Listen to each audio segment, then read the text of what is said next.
এই মাসের ৯ তারিখ তো আমার জন্মদিন ছিল।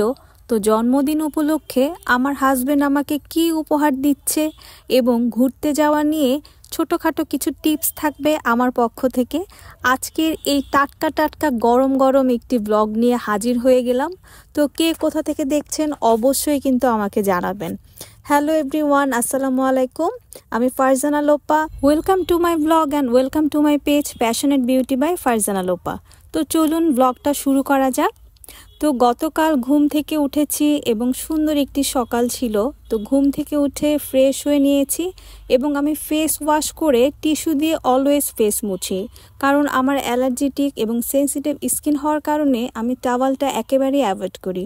আমার জন্মদিনের বেলুনগুলো এখনও লাগিয়ে রেখেছি, দেখি একটি জন্মদিন ফিল হয়। তো মহসিন অফিসে যাওয়ার পরে আমি কিচেনে ঢুকে গেলাম এবং আবারও আমার সল্টের পটটা রিফিল করে নিচ্ছি এবং রাতে জমে থাকা যত ওয়াশেবল ডিশেস আছে সবগুলো আমি জায়গা মতো রাখছি। আসুন আপনাদেরকে জানাই জন্মদিন উপলক্ষে আমি কি উপহার নিতে যাচ্ছি। প্রতি বছরই আমার হাজব্যান্ড আমাকে জন্মদিন উপলক্ষে কোথাও ঘুরতে নিয়ে যায়। মাশাল্লাহ, আমরা দুজনেই কোথাও না কোথাও ঘুরে বেড়াতে খুব পছন্দ করি, কিন্তু এবার আমি নিজেকে অনেক বেশি সংযত রেখেছি। গত 7 থেকে 8 মাস হবে আমি কোথাও যাই না, কিন্তু প্রতি বছরের মতো আমার জন্মদিনের মাসে অথবা পরের মাসে আমাকে সে উপহার হিসেবে একটি ট্যুর গিফট করে। তো আমার সেই প্রিপারেশন চলছে। আমি ভাত বসিয়ে দিলাম, এর মধ্যে একটা পার্সেল ওপেন করব। অনেক দিনের ব্যস্ততার কারণে কিছু পার্সেল জমে ছিল, তো এই পার্সেলটা ওপেন করা জরুরি, কারণ এটা আমি ট্যুরে নিয়ে যাব। তো আমি ওপেন করছি এবং আমার কাছে বেশ ভালো লেগেছে। আমি ঈদের আগে এটা প্রি অর্ডারে আনিয়েছি, তো ঈদের পরে এসেছে যদিও। তো এটা হচ্ছে একটি ইনার। দেখা যায় যে ড্রপ শোল্ডার অথবা স্লিভলেস কোনো ড্রেস যখন আমরা পরি তখন আমরা চাই না আমাদের বডিটা শো হোক। তো এই ইনারটা পরে আপনি যে কোনো ধরনের ড্রেস কিন্তু পরতে পারছেন। আর কিছুদিন আগে আমি বের হয়েছিলাম, তখন একটি কনসিলার কিনেছিলাম বসুন্ধরাতে গিয়ে, তো সেটাও আমি আনপ্যাক করলাম। ব্যস্ততার কারণে অনেক কিছুই আমি আনপ্যাক করিনি। আনপ্যাক করলাম, দেখে মনে হচ্ছে বেশ ভালো হবে এবং খুব লাইট ওয়েট হবে। তো এরপর আমি কিছু বিস্কিট বক্সে রেখে দিচ্ছি। আর যেহেতু আমি ট্যুরে যাব, আমার যেহেতু গ্যাস্ট্রিকের প্রবলেম, তো যখন তখন আমি এটা সেটা খেতে পারবো না, ভাবছি যে এই লেক্সাস বিস্কিটগুলো আমি নিয়ে যাব। এরপর আসলাম মেন পার্টে। আমার ঘুরতে যাওয়া নিয়ে অনেক বেশি শৌখিনতা কাজ করে। কি পরবো সব কিছু আগে থেকে আমি প্ল্যান করি, কোনো কিছু কেনার থাকলে আমি কেনাকাটা শুরু করে দিই। কিন্তু এবার আসলে দেশের অবস্থাটাও এমন যে প্রতিদিন যে শপিং মলে গিয়ে কেনাকাটা করব কোথাও ঘুরতে যাচ্ছি বলে, সেটার তো কোনো উপায় নেই। তাই আমি আমার বাসায় যা যা আছে, আবার অনেক কিছু ছিল কিনে রেখেছিলাম, পরা হয়নি। আর ট্যুরে গেলে দেখা যায় বেশি ওয়েস্টার্ন টাইপেরই ড্রেস পরতে বেশি ভালো লাগে। তো এগুলো আমি বের করে নিচ্ছি এবং অনেক কিছু নতুন কেনা হয়েছে সেগুলো আমি একদম সামনে রাখছি। কিছু ড্রেস ট্রায়াল দিলাম, এরপর চলে গেলাম রান্নাঘরে। ওয়ান ম্যান আর্মির মতো সব কিছু নিজ হাতে করে রান্না বান্না শেষ করছি। আর ট্যুরে যাওয়ার আগে আমি আইটেম একটু কমিয়ে কমিয়ে রান্না করি। এটাও কিন্তু আমাদের করা উচিত, যাতে ফ্রিজে কোনো খাবার না থাকে। তো এর মধ্যে একটি পার্সেল আসলো। তো ট্যুরে গেলে যেটা হয় যে কিছু না কিছু অর্ডার দেওয়াই হয় আর টুকটাক জিনিস লেগে যায়, সেগুলো মনে করে করে অর্ডার দিয়ে রেখেছিলাম। তো ফোকালারের একটি আইব্রো পেন্সিল আমি অর্ডার করেছিলাম, আইব্রো পেন আর কি। তো এরপর আমি আমার পছন্দের গাছগুলোকে একটু যত্ন নিচ্ছি। এই গাছগুলো নিয়ে তো আমার অনেক টেনশন কাজ করবে ট্যুরে যাওয়ার পরেও। তো এগুলো যাতে ঠিক মতো থাকে, পানির অভাবে যাতে শুকিয়ে না যায়, সেই চিন্তায় আমি করছিলাম। এরপর আসি, সুন্দর একটি পার্সেল এসেছে, যেটা হচ্ছে প্রমোশনাল কাজের জন্য কিছু প্রোডাক্ট পাঠানো হয়েছে। তার পাশাপাশি আমার জন্মদিন উপলক্ষে আমাকে সুন্দর একটি গিফট বক্স পাঠানো হয়েছে। আপনারা অনেকেই হয়তো জানেন যে আমি page promotion, product promotion, event প্রমোশনের কাজগুলো করে থাকি as a live presenter, influencer.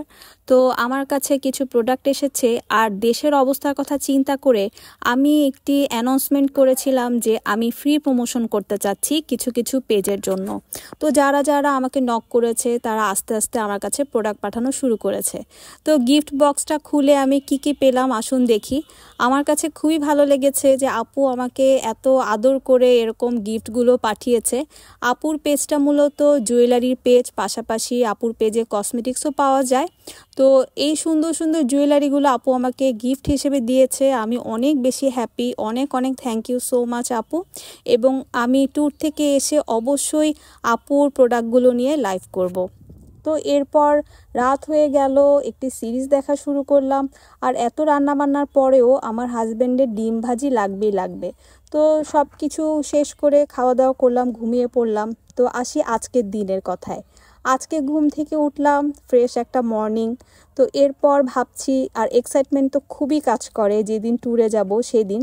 তো হাজব্যান্ডকে নাস্তা দিলাম একটু পরিপাটি করে। হাজব্যান্ড চলে গেল, এরপর আমি আমার জন্য নাস্তা বানিয়ে নিচ্ছি। এখন গাছগুলোকে আমার সুন্দর মতো এক জায়গাতে সেট করে রাখতে হবে, কারণ এগুলো যাতে পানির অভাবে শুকিয়ে না যায়।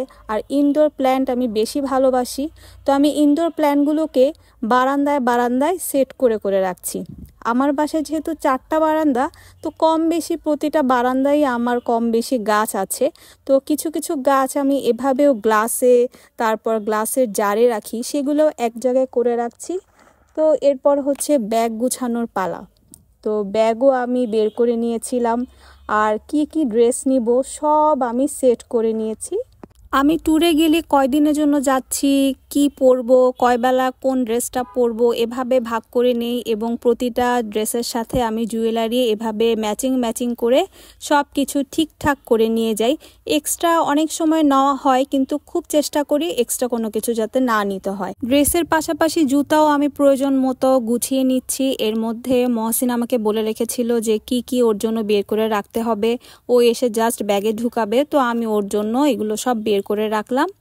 এরপর আসি এই যে ট্রাভেল ব্যাগগুলোর কথা। এগুলো আসলে আমাদের সবারই কালেকশনে রাখা উচিত। আমি যখনই ট্যুরে যাই এই ট্রাভেল ব্যাগগুলো আমাকে অনেক হেল্প করে, কারণ আমি প্রতিটা ব্যাগে আলাদা প্রোডাক্ট ঢুকিয়ে নিয়ে যাই আমার সুবিধার জন্য। একটা ব্যাগে থাকে স্কিন কেয়ার, একটা ব্যাগে থাকে কসমেটিক্স, আর ওষুধের ব্যাগটা আমি অবশ্যই নেই। কিছু বেসিক মেডিসিন আমাদের সবারই নেওয়া উচিত। আর যদি কারো কোনো নিজস্ব ওষুধ থেকে থাকে সেগুলো তো নিতেই হবে, যেমন আমার নিতে হচ্ছে। তো এরপর বিকাল গড়িয়ে যাওয়ার পথে সন্ধ্যা নামবে, তো এই টাইমে আমি গাছে পানি দিয়ে নিচ্ছি। যেহেতু বলেছিলাম যে একদম গরম টাটকা ব্লগ নিয়ে আজকে এসেছি, তো আজকেই আমরা যাচ্ছি। আমি এই ইনডোর লতাপাতাগুলো বাথরুমে রেখে দিলাম, এরপর গাছে পানি দিয়ে নিচ্ছি। যেহেতু 4টা বারান্দায় কম বেশি অনেকগুলো গাছই আছে, তো সব কিছু গুছিয়ে নিলাম। এরপর ব্যাগ গোছানোর পালা শেষ। তো কোথায় যাচ্ছি আপনাদের সাথে সামনের ব্লগে আমি অবশ্যই শেয়ার করতে যাচ্ছি। তো সবার কেমন লাগলো আমার ব্লগটা, এবং সবাই আমাদের জন্য দোয়া করবেন আমরা যাতে ঠিকঠাক মতো আবারও ব্যাক করতে পারি।